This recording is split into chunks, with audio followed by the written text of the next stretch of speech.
Hey everybody, it's that time again. Give us a little bit more than 10 minutes. We'll give you 10 games. It'll probably be 10 minutes plus a little bit more, but hey, 10 games for free. You can't beat that with a stick. Before we get to it all, you know about the free $60 account. If you don't, be sure to click on the link below the video. Get set up for that free $60 account over at DocSports.com, and you can use those free $60 on any handicapper on the roster. You can use the free $60 on a daily package. It comes with the DocSports.com guarantee. I better put these on, by the way, and You took your glasses. You took your Holy glasses crap, off. how long you been there, Tony? I don't know.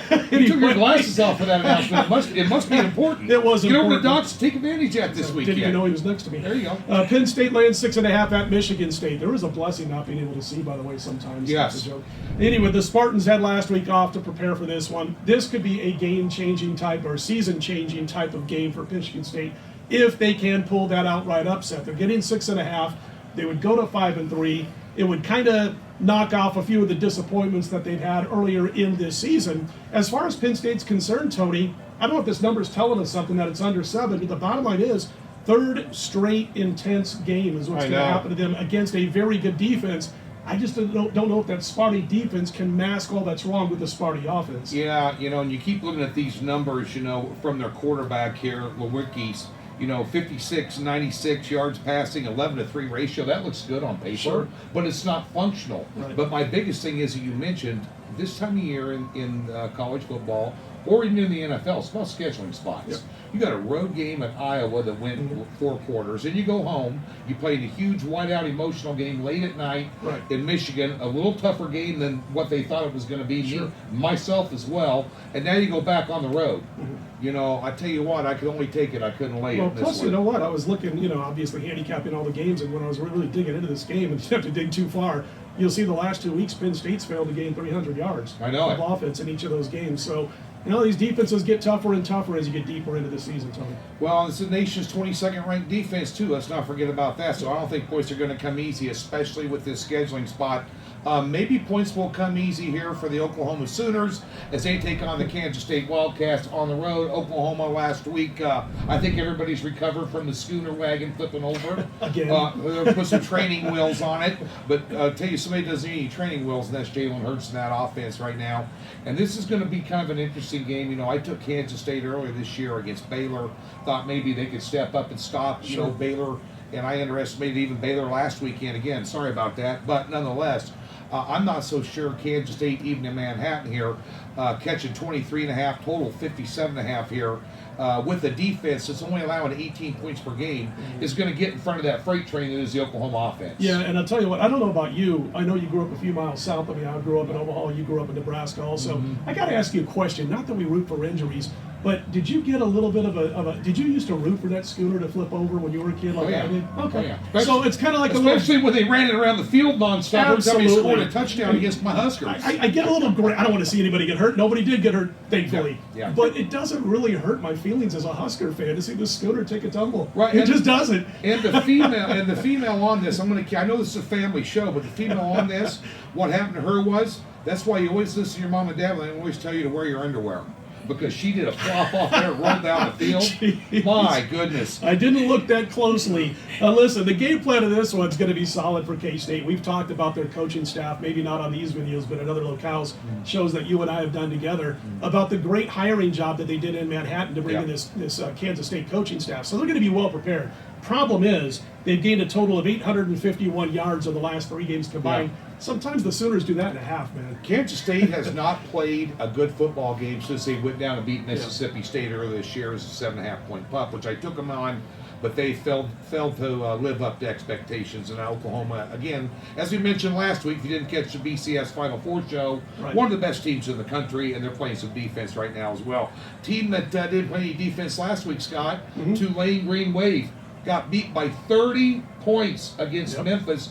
And Navy continues to roll along with that triple option attack. Right. Perry throwing the football here. This number on the surface, at least to me right now, Navy minus 3.5, total 52, seems to be a little short to me. I thought maybe this would be a 6-point spread here to open up. And right now, 3.5 is staying steady this early in the week against Tulane. Well, listen, last week I came that close to jumping on Tulane, and I didn't need him. I had a bad Saturday without him, so there you go. I had him. There you go. But it was one of those situations where it was a bad Saturday, my worst in my 2 seasons now with DocSports.com. But this is actually going to be my free pick for the videos. Last week we had the Florida Gators. They got the job done. In fact, we had a nice weekend with free picks in pro football. We swept, at least on the videos. But here's the thing: Tulane at Navy. Here's why I think Tulane's the right side here. This Navy option is a lot like what Tulane runs. It's a lot like this coaching staff has built Tulane to do. So it's not shocking to the system, so to speak, when they go up against Navy and prep for them for that week. I think you're going to see a bounce back. That game last week for Tulane, it's one of those where you look at the game film and you say, okay, we're not going to spend more than 5 minutes on the game film. We played badly, we laid an egg, now we got a chance to come out and beat up on Navy. Now, Navy rocked again last week. They're playing really solid football right now. But remember, Tulane held them to 2.6 yards per carry in last year's game. This defense is going to know how to defend Navy. It's just a matter of being able to get it done on the field. I think they will. So that'll be my free pick on the 10 and 10s. I'm going to go with Tulane plus the points, Tony. Well, my free pick's coming up in this one here. Sounds that good. would be the big one in the Big Ten, Wisconsin. Hello! 31-point favorite. 18th worst defeat in NCAA history against the spread. 31-point favorite, get beat by Lovie Smith in Illinois. Granted, Illinois is playing a little better. Clear look-ahead spot. Didn't prepare for them on the road. And now they go on the road to the shoe. Yep. And Ohio State, who you and I both stated publicly last week, we thought was the best team in the country at this particular point in time in the season. And you wonder just how Wisconsin's going to do, but I wrote down the stats so I wouldn't forget. Okay. Off a straight-up loss, they are 11-1 on the spread mark after a straight-up loss under head coach Christ here. And they're catching 14 points, total 50. This is really the biggest test I think Ohio State's had to date. They thought the biggest test was against Nebraska on the road. We know how that turned out, being Husker fans. But this here, 14 points, might be a bit too many. I'm going to lean Wisconsin in this game for my free pick. I'll take the 2 touchdowns. Lincoln was not only not a test, it wasn't even a pop quiz. No. It was ugly before it started. But I tell you what, when you're an elite football team, you cannot cover a spread. You can struggle and be sluggish as a 30-point favorite. You can't lose outright. I was actually watching the game with a couple of Badger fans, and they were not happy. Mistake after mistake shot themselves in both feet in that final quarter, the final few minutes for Illinois to get that victory. By the way, think about that this week. Purdue, I think they're about an 8-point favorite at home to Illinois. It'll be interesting to see if Illinois, between the years, can come back off of that big, almost goalpost type, knock you down goalpost type of win. They don't do that anymore, but it's close. And listen, the Buckeyes 8-0 against the spread against teams with a winning record. But again, if you're going to bounce back from a big loss like that, Christ is the guy to get his troops ready. How about Auburn at LSU, Tony, where the LSU Tigers are laying 11.5 in this one? This one is our marquee matchup, so I'll just say this. Auburn's 8-1 against the spread in their last 9. They're a moneymaker. LSU moneymaker, 7-2 against the spread, their last 9. What gives? We'll talk about it in the marquee matchup. Tune into the marquee matchup. Another marquee matchup here. We're going to get. Wait a minute. I'm going to hear a voice from the cheap seats. Michigan laying 1 at Notre Dame. Hang on a second. Mark, who do you like? Say it out loud. Notre Dame, baby. There you go. He's got his Notre Dame shirt on. He's got his Notre Dame shirt on. Michigan last week put up a really good game, Scott, against Penn State. But again, they fall victim to a ranked team under Harbaugh. But at the end of the day, they're back in the big house here. They've had successes against ranked sides, Iowa, Penn State, Wisconsin. They are a 1-point favorite against a ranked team. That is the 7th seal has been broken. That is the final sign of Armageddon. Oh, boy. Everybody's going to get on the Michigan bandwagon this week. I don't like the game personally. What do you think? Well, I'm looking at the game and I'm like, Shea Patterson, 55% passer last 3 games, 6.9 yards per pass. That's it.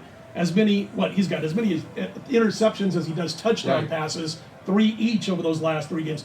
They went the final 53-plus game minutes, not real-time minutes, game minutes, 53-plus minutes, the final, just ridiculous, where they couldn't score a point against the Iowa Hawkeyes. Now, I know that Iowa defense is a good one, but it's tough to trust Michigan. At the same time, the defense ain't that bad. They played well against Penn State. You know, it's funny. We both had Penn State, I think, last week, if I remember right. I know I did. I was thinking you did. And you saw Penn State jump up 21-0. And I remember an analysis I did on VSiN last Friday going, the cool thing about James Franklin and backing him when you're laying points, if he's up 21-0, 24-0 in the second half, he's not letting up. He's keeping the foot on the gas. Best laid plans, Tony, as they say. Oh, man, terrible. Eagles, Bills. Oh, well, here we go. Bills laying 1.5 at home here against the Eagles. And I leaned Eagles and said Eagles in a teaser on the marquee matchup last week. I had them as a premium play, so I lost that one along with you guys here. And the Eagles just continue to turn over the football out of the gate. 3 turnovers in the first half of each of their last 2 games. Wentz not looking good. Secondary, they're getting some guys back. They've been banged up. However, they didn't perform that well last week. And, of course, the Buffalo Bills just figure out ways to win ball games ugly late. They are 5-1 here. This may be is their stiffest test since they played New England in here, Scott. They should have won that game. They should have won the game. And, of course, Allen went down in that one here. I cannot, for the life of me, for any reason, get behind Philadelphia in this game. They're catching 1.5. The total's 43. Here's the reason I kind of think we're going to find out all we need to know about the Buffalo Bills. I mean, New England kind of showed it a little bit. You mentioned Allen, got a little banged up. And also the fact that if you cannot run the ball and you're the Buffalo Bills, it means you're putting the onus of the offense on the arm of Josh Allen. I know Philly got run all over last week by Dallas. I mean, they just didn't show up. They all got off the bus, the whole thing. But as Tony mentioned, the secondary's been banged up for a few weeks, and there's been a few weeks and a few games where we've seen a lot of miscommunication or a lack of communication by that Philadelphia defense or when they're on the football field. Boy, if they can't snap back and play a better football game this week, doesn't mean they go out and win, but to come out and play a better game and to have the communication on the same page between the secondary, the linebackers, and the front unit, the defensive line, then this team might as well pack it in. They are one of the top 10 defenses against the run, despite getting run all over by Dallas. If they can slow down the Buffalo run game, all of a sudden Josh Allen is under some heat. We'll see if he can withstand that heat, Tony. 17-14 ball game, maybe. It looks kind of low scoring, doesn't well, it? 43 might be a bit too much. It'll read between the headlines. You just always get worried when you got defenses who can make plays, with Philadelphia getting healthy and with Buffalo's defense being as good as it is, setting up their offenses in short field situations by producing turnovers. But on paper, it looks like a low-scoring game. It's the only game this year Tom Brady has not thrown a touchdown pass in. He had 150 yards and no touchdown passes against the Bills. And you better believe the Bills have a good defense, and I'll tell you what, they're also well coached. Absolutely. Really good coach there. This game here is another marquee matchup. We're going to touch on this briefly. The San Francisco 49ers now with Emmanuel Sanders in the house. Just picked him up from Denver. Taking on the Panthers, who have been undefeated with Kyle Allen, a quarterback. We're going to break that one down for you in the marquee matchup and go directly to the New England Patriots, whose defense looks like the 85 Bears, against the New York Jets on Monday night. They're at home laying 13 points to the Cleveland Browns. I'm going to ask you this, okay? Bill Belichick against a young, learning, green quarterback. Ooh. I mean, you don't play against him in those spots. We had a free pick, or I did on Monday on the under in that game, and it was funny because I tweeted out midway through the second quarter that the Jets are scaring all of us under players without even scoring a single point, the Jets offense, because they kept setting up New England with short field situations. But listen, we saw him harass the heck out of Sam Darnold to where the guy was maybe unfairly, Mike saying, I'm seeing ghosts out there when he was sitting on the bench on the sideline. And so here we go again. Is Baker Mayfield a young, green quarterback learning his way? Yes, he is. Is he behind what's been a horrible pass-blocking offensive line? Yes, it is. And so I think it's a situation where you either play New England and lay the points, you play the total, or you stay away from the game altogether, at least my opinion on this one. Well, let me ask you this. Freddie Kitchens versus Bill Belichick. That's all you need to know right there, folks. Good point. There's not going to be any surprises here. Finally, last week, my beloved Kansas City Chiefs, Patrick Mahomes goes down, dislocated knee. Now they're at home, catching 4.5 against the Packers. Total 48 in this game. I believe this is a Sunday night NBC game, it is, if I'm not mistaken here. And Matt Moore takes the helm for my Chiefs. All the weapons in place, Hill back. Everybody's healthy other than Mahomes. And, of course, he's the glue that sticks everything together on that offense, Scott. I'm worried about this one. Mahomes hid all the deficiencies. Oh, sure. So damn good that he hid all the deficiencies that Kansas City has. Matt Moore he's been around forever. He runs a little bit slower than I do, and I'm clocked at about a 6.540 these days. So, but anyway, if I can make the 40, stretching it. If I can make maybe that was a 20 I read. That's from the front door to the bar if they're yelling free scotch. Well, that's true. Then I kick it into gear. I'm like, Johnny the Jet at that point. Nobody knows what I'm talking about but you. Yeah. But anyway, as far as this is concerned, no Mahomes. You're talking about an 8 to 9 point line adjustment by most books. KC would have been about a 4-point favorite here. Instead, they're getting 4.5. As far as the Packers are concerned, listen, they have been doing something different this year under the new coaching staff. You know what they do? A lot of play action. You still got Aaron Rodgers who can roll and pass on the run. And then what they've also done is off that running game that they've got, they're able to utilize play action to take deep throws and deep chances deep downfield. And if Kansas City, who's banged up now, besides being horrible on defense, if they're not able to find a way to stop the run, then Green Bay just continues to play the way they have. Yeah, this isn't Terry Bridgewater stepping in for Drew Brees. Or This Teddy. is Matt Moore or Teddy Bridgewater stepping. This is Matt Moore stepping in. They bring Kyle Schumer up, the That's right. Vanderbilt kid off the practice squad to back him up in case something happens to Moore. I think Kansas City's in trouble here. That's the 10 and 10. He's Scott Spreitzer. I'm Tony George. We're a little over 10 minutes, but catch those other two games we passed on and the marquee matchups right here at DocSports.com.